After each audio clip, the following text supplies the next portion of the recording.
히브리서 4장 1절부터 5절까지 읽겠습니다.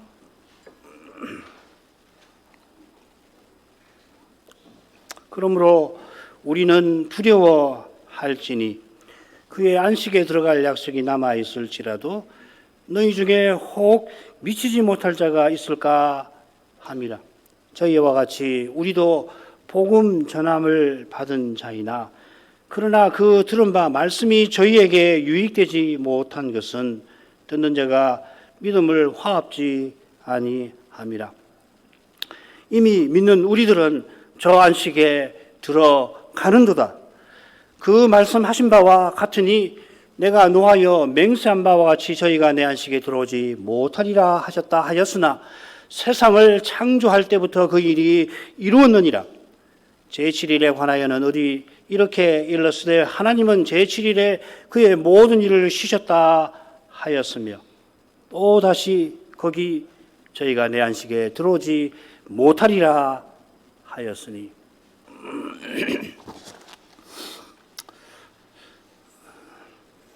서신 받는 교회가 심각한 장애가 있어서 그 장애를 넘어서라고 그 길은 우리 믿는 도리의 사도이시며 대제사장이신 예수를 깊이 생각하는 것이라고 신약의 선지자가 이런 근거로 새로운 대목을 시작하였습니다. 3장 1절이죠.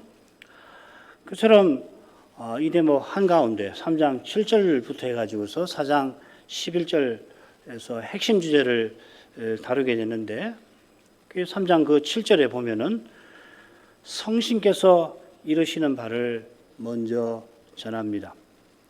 성신께서 이르시는 바는 저 옛날 다윗이 전한 말씀입니다.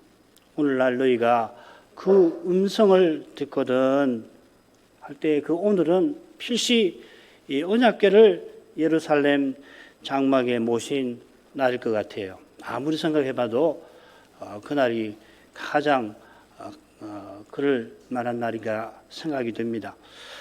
그때 다윗이 시를 지어서 레위 찬양대 들어 찬송하게 했죠. 그게 역대상 16장에 나오는데 그때 찬송한 그 시가 흥미롭게도 시편 제4권에 나옵니다. 105편에도 나오고 또 96편에도 나오고 106편에도 나오죠. 106편은 더 흥미롭게 되어 있습니다. 마찬가지로 신약의 선지자가 인용하는 다윗의 시, 히브리서 3장 7절부터 12절에 인용된 시도 역시 제4권에 나옵니다. 95편이니까요. 제4권이 90편부터 106편까지 아닙니까?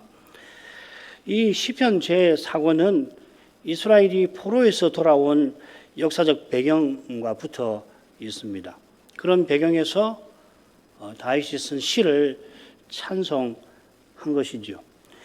역대기도 같은 배경에서 다윗의 역사를 전한 계시입니다.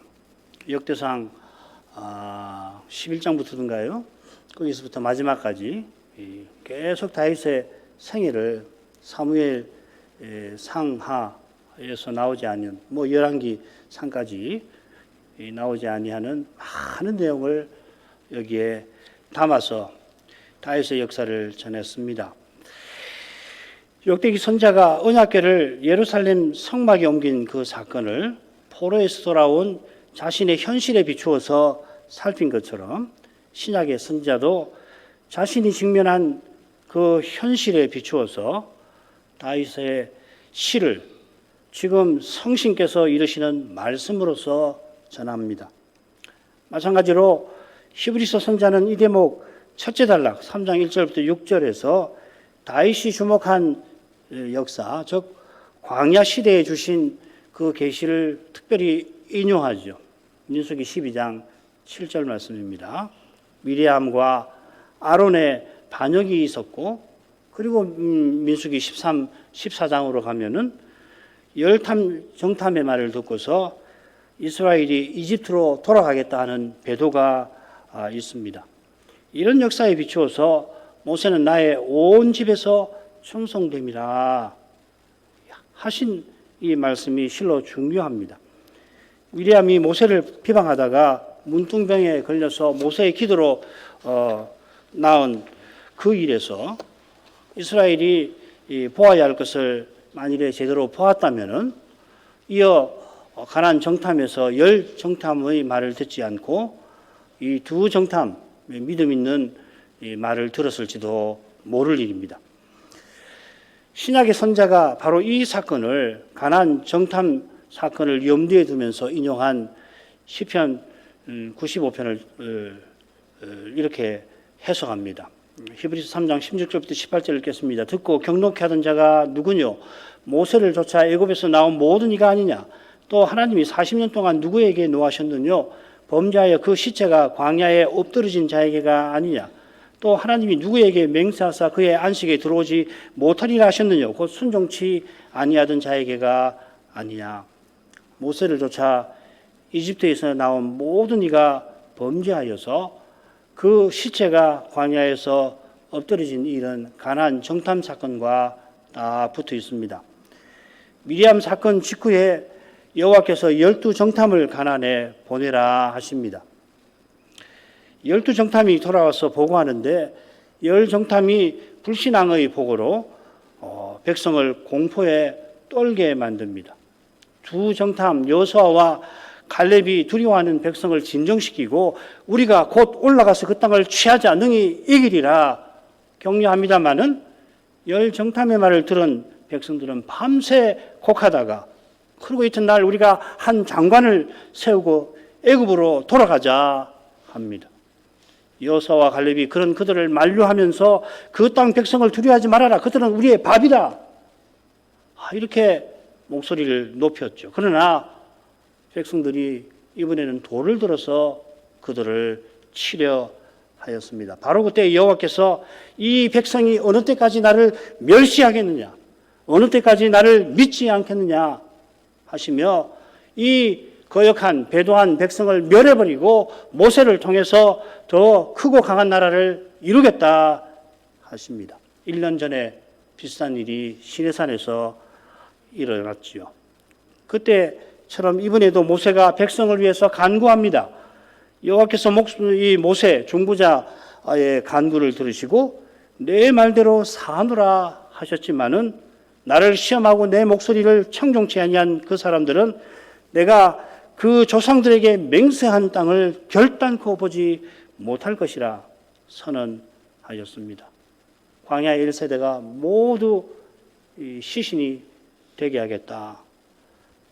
그들을 향해서 너희 시체는 이 광야에 엎드려질 것이요 너희 자녀들은 40년을 광야에서 유의하는 자가 되리라. 그들이 가나안에 들어가지만은 40년 동안 너희 죄 때문에 너희 죄를 지고서 광야에서 유리할 거다 하셨습니다. 신약의 선자가 세 가지 질문을 던지면서 이어 제시한 답은 이런 역사를 요약하고 있습니다. 이 사건을 신약의 선지자가 언급한 것은 서신받는 교회가 말씀 들을 때에 이들처럼 마음을 감격해 하지 말게 하려 함입니다. 돌려 생각하면 시작할 때, 교회가 출발할 때 확신한 거, 사도를 통해서 주신 그것을 끝까지 견고히 잡게 한 것입니다. 그게 2장 1절에 나온 말씀이죠. 모든 들은 것을 더욱 삼갈지니라, 더욱 주의할 것이니라. 교회가 교회답게 서나가는 길은 달리 없습니다. 우리가 약속하신 영광의 목표, 영원한 안식에 나아가는 길도 달리 없습니다. 예배에서 말씀을 순수하게 전하고 받는 일보다 중요하고 절실한 것이 없습니다. 더욱이 배도의 물결이 범람하는 이 시대는 더욱 중요하고 더더욱 절실합니다. 첫째 관계가 이렇게 마무리됩니다. 이로 보건대 저희가 믿지 아니함으로 능히 들어가지 못한 것이라. 19절은 이 첫째 강의 시작되는 12절에 나온 같은 낱말이 있습니다.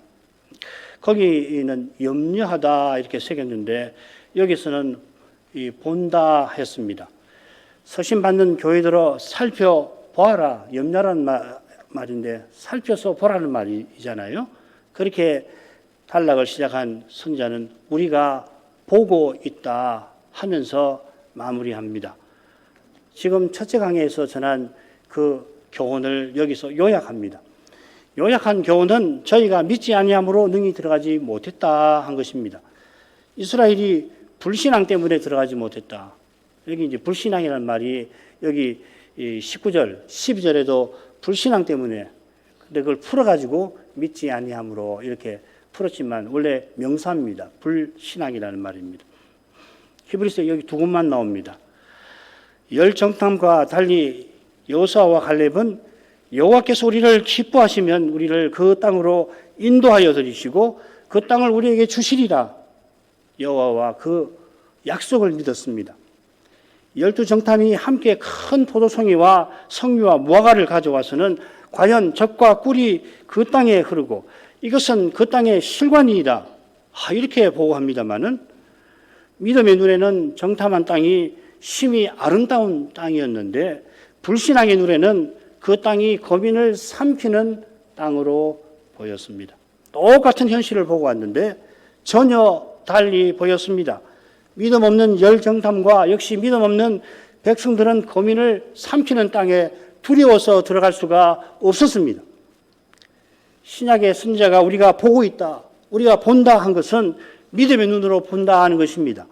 믿음의 눈으로 서신받는 교회의 현실을 보고 있습니다. 이 교회에서 믿지 아니하는 악심이 있는 것을 보고서 그게 얼마나 심각한 현실인지를 지적합니다. 그가 선지자니까 성신의 특별한 가마 아래서 그 현실을 똑바로 본 것입니다. 우리 교회가 이 시대를 배도의 시대라고 처음부터 쭉 불러왔는데 이게 결코 작은 일 아닙니다. 주께서 우리 교회가 서던 그 처음부터 능력 있는 말씀을 베풀어 주신 그 덕분입니다. 오직 그 이유 알고 달리 없습니다. 우리가 뭐 신학을 공부했습니까? 우리가 뭐 남과 다릅니까? 하나님께서 신실한 종을, 능력 있는 종을 세워서 전해주시니까, 그걸 깨닫게 해주시니까 그렇게 불러왔던 겁니다. 이 시대가 세계적 배도의 시대라 할 때에 그렇다 할 교회가 많지 않습니다. 많지 않을 뿐만 아니라 이상하네, 그렇게 여길 교회와 교인이 훨씬 많습니다. 이상하다고만 보면 다행이지요. 저 정신 나갔다 그렇게 여길 사람이 적지 않습니다. 그러니 이미 이제 남은 것은 적그리스도와 대환란뿐이라고 한다면, 그것도 지금으로부터 50년 전에 이렇게 말한다면 과연 그렇다 한국은 말할 것도 없고요. 온 세상에서 그렇다 할 사람이 몇이나 되었겠습니까? 한국에서 50년 전에 이제 남은 것은 적그리스도의 출현과 대환란뿐이다. 우리 강단에서 그런 말씀이 선포되었는데 그때 그 말씀을 들은 분들 가운데서 이 한국 땅에서 정말 그렇다 몇이나 되었을까요? 다들 온 세상이 평안하다 평안하다 할 그때에 그리스도가 오신다, 도둑같이 오신다 하셨습니다. 인자가 다시 올 때에 세상에서 믿음을 보겠느냐 하셨습니다. 이런 말씀을 들을 때에 적어도 우리는 어느 때보다 더 겸손해야 할 것입니다. 그래야 신약의 선자가 본 것처럼 우리도 우리 현실을, 우리 자신과 현실을 다르게 보게 될 것입니다. 둘째 강의로 가겠습니다. 이 둘째 강의가 짧은데 굉장히 복잡합니다. 줄거리를 5수로 나눴는데 오늘 들으시고 또 가서 한번 보십시오. 1절, 안식에 들어갈 약속이 남아있지만 미치지 못할 자가 있을까? 우리는 두려워하자. 2절은 이스라엘이 들은 말씀에 믿음으로 화합지 아니했는데 지금 서신받는 교회 현실이 그렇다 하는 겁니다. 그렇지만 가운데에서 믿는 우리는 틀림없이 들어가고 있다 확신을 합니다. 왜 그러냐? 3절 하반절, 이는 말씀대로 이루어지기 때문에 하나님이 말씀대로 이루셔서 그런 것이다. 그리고 4절 5절은 1절의 주제를 반복합니다. 하나님이 이미 제7일에 창조 때 안식이 들어가셨지만 이스라엘은 들어가지 못했다. 따라서 그런 일이 이 시대에도 있다 하는 겁니다. 간단한 주제 줄거리는 아니지만 주제는 간명합니다. 말씀드린 대로 3절 처음에 나옵니다. 믿는 우리는 들어가고 있다 하는 겁니다. 그리고 왜 그런가? 말씀대로 이루시기 때문에 그렇습니다. 자, 그런데 이 말씀에 믿음으로 화합지 아니하는, 믿지 아니하는 이스라엘처럼 안식에 들어갈 약속이 아직 신약교회도 남아있지만 들어가지 못하는 자가 틀림없이 있을 거다.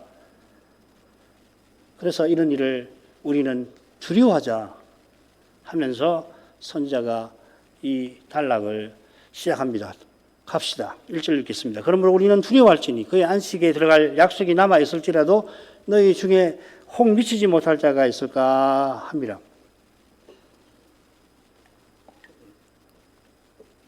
인자가 다시 오실 때 세상에서 믿음을 보겠느냐 말씀하신 것처럼 신약의 선지자는 배도의 위험을 교회와 함께 두려워합니다. 우리가 두려워하자. 이 심령과 태도를 잘 보여주는 교회 일화가 있어요. 요한 사도와 관련된 일화입니다. 요한이 한 번은 공중 목욕탕, 그 당시 공중 목욕탕이 있잖아요. 거기를 갔는데 거기 악명 높은 이단자 케린투스라는 사람이 있다는 말을 듣게 됩니다. 놀라가지고서 요한이 그 자리를 즉시로 떴다 합니다. 이게 전설인지 사실인지 확정하기는 좀 어렵습니다. 왜냐하면 그 증언이 매우 요한을 잘 아는 이 사람, 제 기억이 맞다면 이그나시우스의 증언이기 때문에 매우 사실 가능성이 높습니다. 왜 쪘느냐? 혹시 하나님이 그를 심판하셔서 이 목욕탕이 무너지지 않을까 두렵다 하고서 나왔다는 거예요. 배도가 얼마나 무서운 죄이고 하나님께서 얼마나 미워하시는 것인지를 잘 아니까 사도도 이런 태도를 취한 것입니다. 겸손해서 그런 겁니다. 그처럼 신약의 선지자도 베드로를 무서워합니다. 죄가 얼마나 무서운지 잘 알아서 그런 겁니다. 사도와 선지자처럼 죄를 깨닫는 사람이 겸손히 주를 의지하여서 죄와 죽음의 권세를 이기는 것입니다. 베드로가 이 시대에 만연한 데서 죄가 얼마나 무서운지를 보아야 합니다. 불과 50년 전에 하지도 않은 말들이 이제는 이 한국의 말, 보수적인 한국 TV에서 인터넷에서 난무하고 있잖아요. 불과 50년 사이에 이 세상이 얼마나 세속화되는지 모릅니다. 나는 그런 죄와는 아무 상관없다고 장담한다면 실로 두려운 자리에 추락할 수 있습니다. 한순간입니다. 오직 주님께서 성신과 말씀으로 우리를 죄와 죽음의 현실에서 보호해 주시는 것을 늘 깨닫고 고백할 것입니다. 그의 안식에 들어갈 약속이 남아 있을지라도 그 안식에 미치지 못할 자가 있습니다. 남아 있을지라도 나쁘진 않은데 남아 있으니 남아 있는 동안에 라고 새길 수가 있고 그게 좀 더 나은 것 같아요. 아무리 읽어봐도. 하나님의 안식에 들어갈 일이 남아 있다고 할 수 있는데 들어갈 약속이 남아 있다고 했지요. 이게 참 중요한 겁니다. 베드로후서 돌아가셔서 3장 3절부터인가 한번 읽어보십시오. 베드로가 뭘 강조하는지 똑같습니다.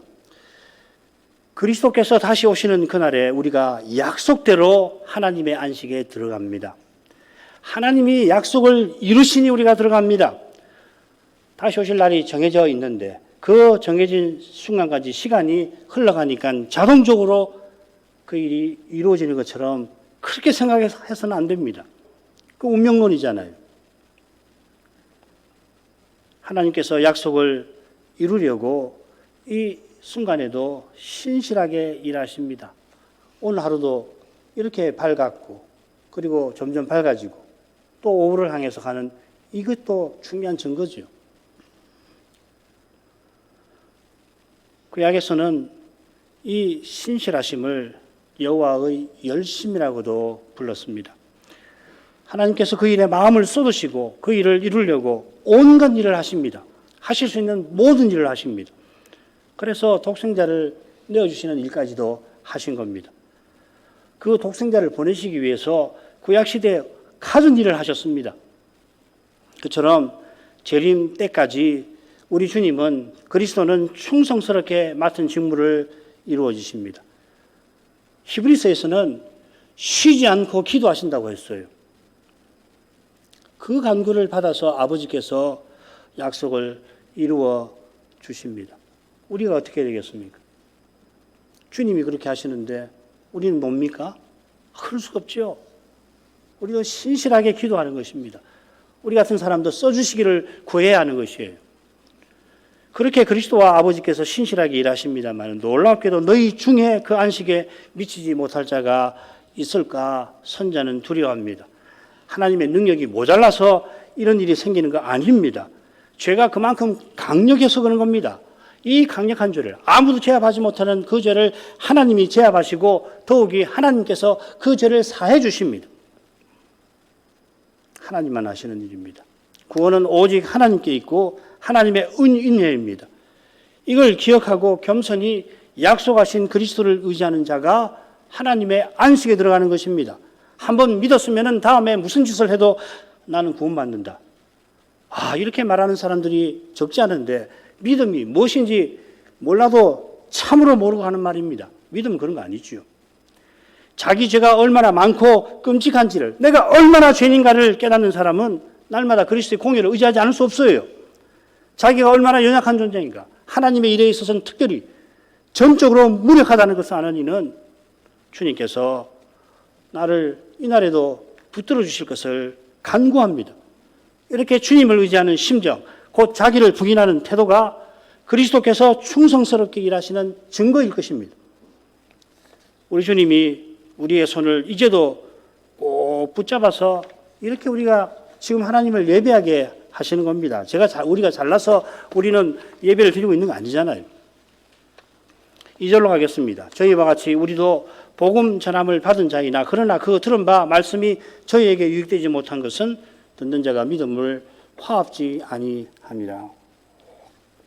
왜 선지자인데 두려워하느냐? 이유를 여기서 전하고 있습니다. 이유는 우리가 복음 전함을 받은 자라 하는 사실과 붙어 있습니다. 우리만 아니라 광야의 1세대도 복음 전함을 받은 자인데 그런데도 그들이 가나안에 들어가지 못했다는 두려운 사실이 있는 겁니다. 그들처럼 서신받는 교회도 두려운 처지에 떨어질 수가 얼마든지 있고 오늘날 과연 그렇습니다.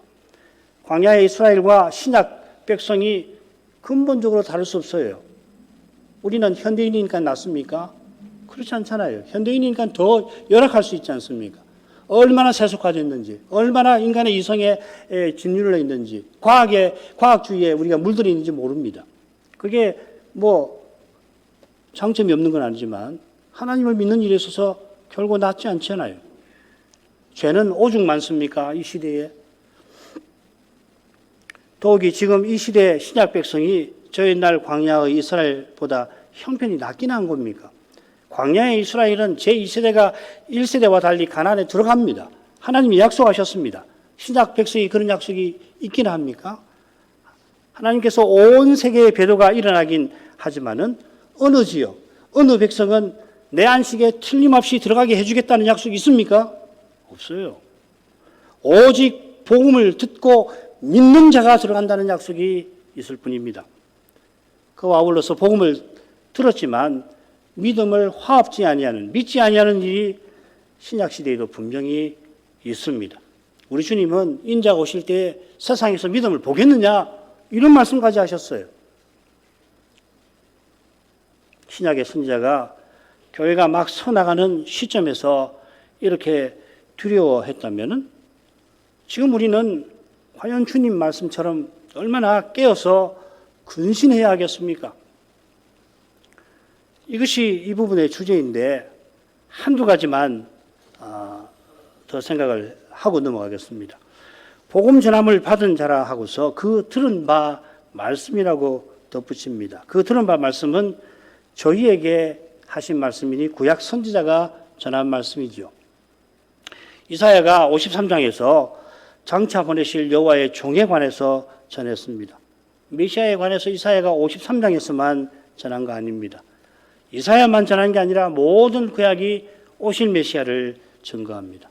우리가 수요일날 레위기를 지금 살피는데 레위기 온갖 규례와 율법이 죄다 그리스도 하나님 나라를 교훈합니다. 다른 걸 읽어낼 수가 없어요. 다른 걸 읽어내서도 안 될 것입니다. 바로 그런 점에서 구약 백성도 복음 전함을 받은 것이죠. 복음이 뭡니까? 그리스도와 하나님 나라를 전하는 거 아니에요. 구약이 그렇다면 신약은 말할 게 없습니다. 구약 선자를 감화하신 성신을 베드로 사도는 뭐라고 하냐면 그리스도의 영이라고 부릅니다. 그처럼 성신께서 그리스도의 영으로 내주하신 목적이 사도들로 그리스도를 전하게 하신 데 있습니다.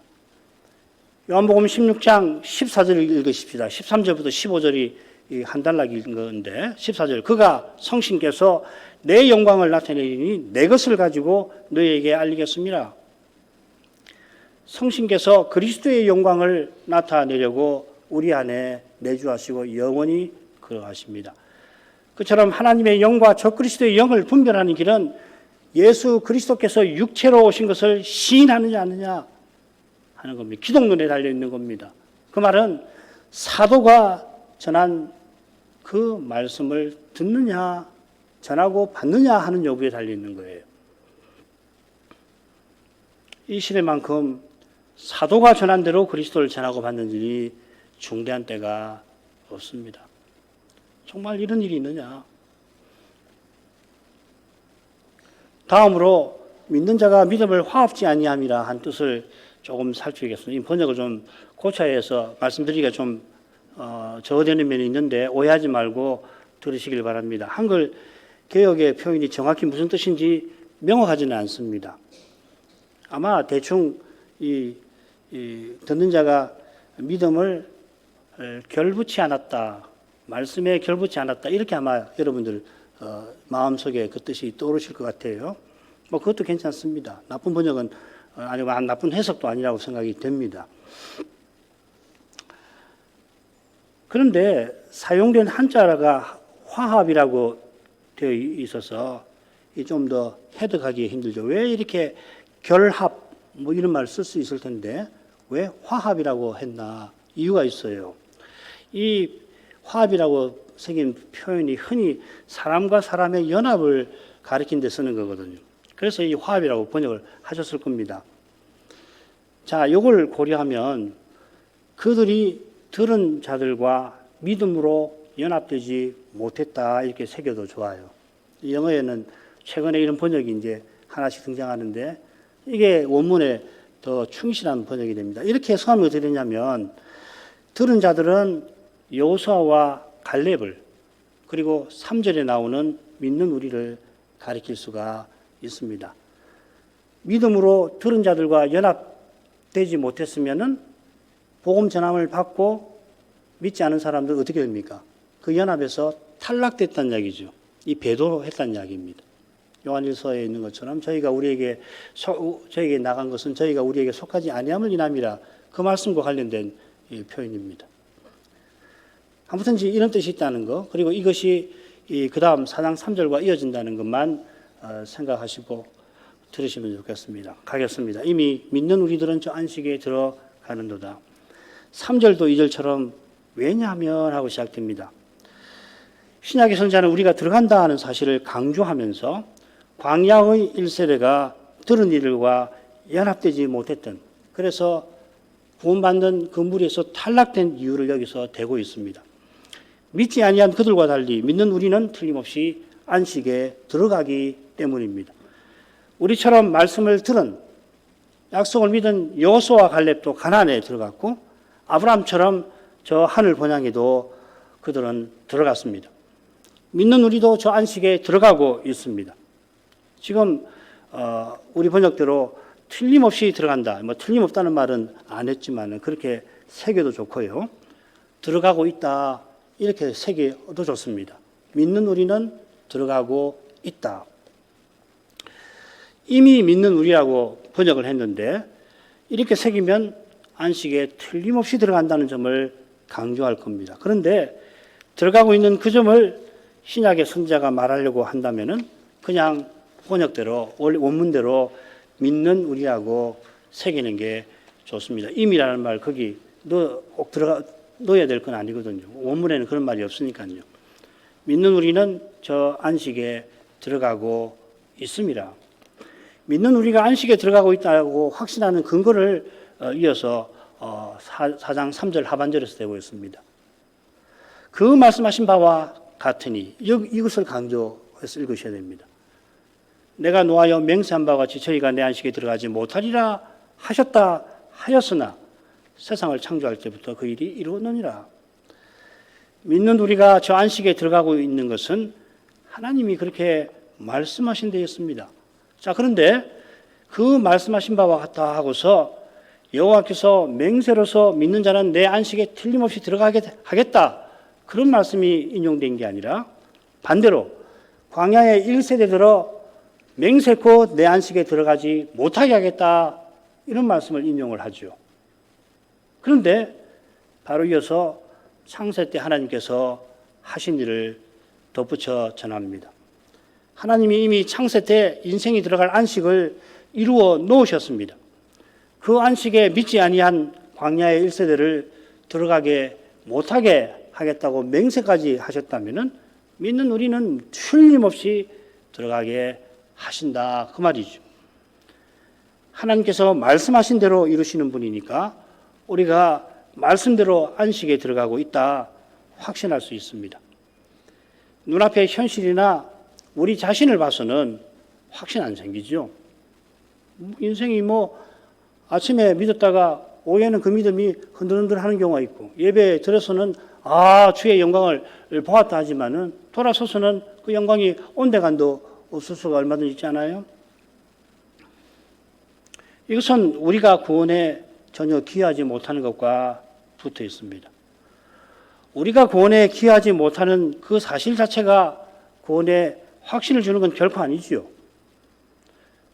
하나님께서 친히 구원하시는 그 사실이 우리의 늘 흔들리는 믿음을 항상 붙들어 주십니다. 그처럼 교회 예배가 저 하늘로 가는 징검다리 돌들이 되는 이유는 아버지와 그리스도께서 여기 임재하셔서 자기를 드러내 주시는 영광을 나타내 주시는 그 사실에 있는 겁니다. 달리는 우리가 이 시대에 안식에 나아가고 있다는 확신은커녕 어쩌면 느낌도 갖지 못하는지 모릅니다. 방황하는 거죠. 떠도는 것이죠. 참된 믿음은 하나님의 약속과 약속하신 하나님을 굳게 의지하는 것입니다. 얼마나 굳게 의지하느냐? 눈앞의 현실이 그 약속과 전혀 동떨어진 것 같아도 그러니까 그것만 보면 약속이 믿기지가 않는 거예요. 거짓말 같아요. 절대로 안 이루어질 것 같아요. 현실만 보면. 그런데도 그 현실을 뒤쫓는 것이 아니라 보이지 아니하시는 하나님을 바라보는 겁니다. 그런데 하나님이 실은 그렇게 하시는 겁니다. 왜 그렇게 하십니까? 하나님만 의지하라고 하시는 거예요. 욥이 하나님이 주신 재물 때문에 하나님을 경외한 게 아니라 믿은 게 아니라 구약은 경외라고 표현하죠. 믿음 대신. 그 사실이 그만큼 중요한 까닭에 욥이 오직 하나님을 전심으로 의지한 재물 때문에도 아니고 무엇 때문에도 아니고 하나님 말씀만을 믿고 의지한 그 사실이 중요한 까닭에 하나님 욥을 그렇게 시험하신 거예요. 우리는 잘 이해 안 되죠. 여전히 너무하신 거 아니냐. 사실 여러분 욥기 읽을 때 이거 좀 심하신 거 아니냐. 내가 욥이라면 이거 받아들일 수 있겠나. 그거 생각해 보셨잖아요. 우리 같은 사람을 욥같이 시험하실 리는 없지만 그만큼 그 사실이 중요한 거예요. 온 세상이 아니야 그래도 참된 믿음은 말씀을 딱 쫓는 겁니다. 눈앞의 현실이 정말 말씀하고 동떨어져서 이렇게 현실대로 따라가지 않으면 죽을 것 같을 수 있거든요. 많은 사람이 따라가는 그 길로 가지 않으면 내가 살아갈 수 있겠나? 21세기 대한민국에서 내가 생존할 수 있겠나? 내 삶이 의미가 있겠나? 의심이 들 수 있잖아요. 그럴 때 참된 믿음은 그래도 그 현실을 좇지 않고 하나님 말씀을 좇는 거예요. 이게 믿음인 거예요. 믿음의 본질이 여기 있는 거라고요. 그리스도만 의지하는 겁니다. 그리스도만 바라는 겁니다. 끊임없이 내가 정말 그리스도만 의지하고 있나? 다른 누구, 다른 무엇, 돈이나 힘 있는 사람, 혹은 그리스도만 바라고 있나? 그리스도 믿고 이 세상에서 소위 말해서 현대인으로서 남 못지않게 그렇게 살아가는 것도 함께 바라는 거 아닌가? 개혁신앙 잘 믿으면 중산층 된다. 그런 것이 내게 있지 않나? 나만 아니라 내 자녀에 대해서. 그리스도만 바라는 겁니다. 우리가 하나님의 약속을 믿기 힘든 현실에서 약속하신 하나님만을 믿는 그런 믿음을 지니면 그때 욥의 시험을 제대로 이해할 수가 있을 것입니다. 정말 이건 욥만 아니라 하나님께서 이런까지 이 욥을 시험하실 만하시구나. 너무도 중요한 거구나, 이 믿음이. 왜냐하면 그 믿음으로 구원을 하시는 거거든요. 마지막으로 가겠습니다. 제7일에 관하여는 어디 이렇게 일렀으되 하나님은 제7일에 그의 모든 일을 쉬셨다 하셨으며 또다시 거기 저희가 내 안식이 들어오지 못하리라 하였으니. 자, 지금 읽은 이 부분하고 3절 하반절하고 보십시오. 순서만 다 다르고 내용은 똑같지요. 그죠? 그런데 이 부분은 1절과 똑같은 주제를 다룹니다. 하나님의 말씀에 하나님께서 여세 창조일을 마치시고 7일에 쉬셨다 하고 또다시 내 안식에 들어오지 못하리라 하셨습니다. 그러면은 그 안식에 들어오지 못할 자가 분명히 있다. 광야의 1세대처럼 신약시대에도 그런 사람이 있다 하고서 이 강해를 마치는 겁니다. 자, 이건 이미 1절에서 살폈으니까 한 가지만 생각하십시다. 하나님이 왜 창조하실 때 제7일에 쉬셨나? 이 내용이 창세기 2장 1절부터 3절에 나오죠. 앞에 창세기 1장에도 창조 이야기 나오고 2장 4절부터 마지막까지도 창조 이야기가 나옵니다. 창조 이야기가 두 개가 있는데 그 사이에 하나님의 안식이 나옵니다. 그러니까 이 두 기록은 하나님의 창조에 대한 두 관점을 보여주는 거죠. 두 관점이라는 말은 하나님의 창조가 너무도 넓어가지고 하나의 관점으로 창조를 다 이해할 수 없으니까 다른 관점으로, 이런 관점으로 창조를 봐라. 특별히 2장 4절에 나오는 관점은 뭡니까? 언약의 관점 아니에요. 선악과 금령. 1장에서는 하나님께서, 능력의 하나님께서 선한 창조를 하셨다. 없는 데서 선한 창조를 하셨다. 그게 이제 핵심적인 내용이죠. 자, 그 사이에 이 안식이 기록되어 있습니다. 무슨 말입니까? 창조의 목적이 하나님께서 쉬신 거기에 있다는 이야기죠. 하나님이 쉬신 것은 첫째로 제7일에 쉬신 제7일에 에덴 동산에서 우리 시조를 만나주겠다 하신 것입니다. 그 일을 위해서 쉬시겠다 하는 겁니다. 얼마나 감사한 일이에요. 6일 동안 그 위대한 일을 다 하시고 제7일에 아담을 만나주겠다. 우리 인생을 특별히 만나주려고 나는 쉰다. 내 마음, 내 힘, 시간을 내가 허용하마. 그 말 아니에요? 하나님은 뭐 전능하시고 뭐든지 다 하시니까 뭐 우리 오늘 여기 임재해서 우리 만나주시는 거 하나님께는 아무 일도 아닙니까? 그렇지 않잖아요. 마음을 우리에게 쏟아주시는 거잖아요. 너 예배 드리냐? 너도 예배 드리고 저기도 예배 드리고 하나님 마음이 분산돼가지고 그게 예배 잘 드려? 그거 아니잖아요. 하나님이 얼마나 고귀하신 분. 우리도 사람을 만날 때 그렇게 만나지 않잖아요. 마음을 다해서 사람의 말을 듣고 그게 대답하는 거 아니에요. 아담들어 에덴 동산을 다스리고 지키라 하셨는데 에덴 동산이 하나님께서 임재하시는 거룩한 곳이라 그래 하신 겁니다. 둘째로는 아담이 하나님이 주신 그 언약을 지켜서 하나님께서 나아가신 영원한 안식에 들어오게 하신 것입니다. 생명나무가 가리키는 그것이죠. 이 영원한 안식에 마지막 아담께서 들어가셨습니다. 히브리서 6장 19절 20절이 그 말씀입니다. 우리 구원의 주께서 우리도 거기 이르게 하시는데 이를 위해서 안식일에 하나님을 예배하게 하십니다. 히브리서 2장 12절 그리고 3장 6절에 있는 담대함 4장 15절에도 나오는 그 담대함이 그것입니다. 자, 이 주제가 다음 시간에 살필 셋째 강의의 핵심이 될 겁니다. 예배에서 하나님이 우리를 만나 주셔서 저 영원한 나라의 아름다운 빛을 비추어 주십니다. 그 빛을 본 교회와 신자는 일상의 소명들을 통해서 그 아름다운 나라를 향하여 나아갑니다. 날마다 저 아름다운 나라 찬송하면서 소망하면서 나갑니다. 그 길에 큰 장애가 도살입니다. 이 현실에서 우리가 우리 찬송에 나오는 것처럼 거룩하신 예수여 저희 길 앞에 장애되는 모든 것을 제거해 주옵소서 간구하면서 찬란히 빛나는 저 목적지에 비끼는 일이 없이 이르게 해주실 주님을 우리가 날마다 간구하며 바라볼 것입니다. 기도하겠습니다. 거룩하신 아버지, 이제도 저희를 주님의 교회로 세워주신 그 거룩한 뜻을 저희 마음에 새깁니다. 저희가 그런 거룩한 뜻에 도무지 적합치 못한 자예요. 과연 하나님 앞에 저희는 이제도 아무 가치 없는, 스스로는 아무 쓸모없는, 쓸데없는 죄인인 것을 고백합니다. 이런 못난 저희를 오직 거룩한 사랑으로 구원하실 뿐만 아니라 하나님의 그 거룩한 뜻에 우리를 써주려 하십니다. 아버지의 사랑을 청량할 길이 없습니다. 과연 아버지의 사랑이 이제도 저에게 전부입니다. 그 사랑 외에 바라는 것이 있을 수가 없고 있었어도 안 되겠습니다. 그리스도 외에 바라는 것 없게 하옵소서.